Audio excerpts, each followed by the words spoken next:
জানতো না আজকের দিনটা এত স্পেশাল হবে, না আমরা, না স্যার, না বৈরাগঞ্জের গরু।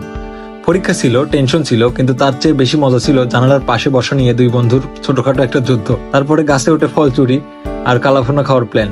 আসসালামু আলাইকুম, আমি নীরব ফ্রম জেএস নীরব। এটা শুধু একটা গেট না, এটা শুরু আমাদের দিনের, আমাদের গল্পের, আমাদের সময়ের। গেটের ভেতর দিয়ে আমরা হাঁটতে হাঁটতে ক্লাসরুমে প্রবেশ করি। ক্লাসরুমে ঢুকতেই মনে পড়ে হঠাৎ করে, আয় হায়, আজকে না আমার মিড টার্ম পরীক্ষা ছিল। কিন্তু টেনশন নাই, এখানে গল্পই বেশি। এক পাশে কেউ প্রবেশপত্র খুঁজতেছে, আরেক পাশে জানালার পাশে বসা নিয়ে ছোটখাটো দুই বন্ধুর মধ্যে যুদ্ধ। এক্সাম ঠিক আছে, কিন্তু ফল পাড়ার মিশন একদম সিরিয়াস। আজকে একদম লাইভ অপারেশন কামরাঙ্গা এবং জামরুল চোরের মিশন। এক বন্ধুকে গাছে তুলে দিয়েছি এবং আমরা গার্ড দিচ্ছি অন্য কয়েকজন মিলে। অপর এক পাশ থেকে বন্ধু বলে উঠলো,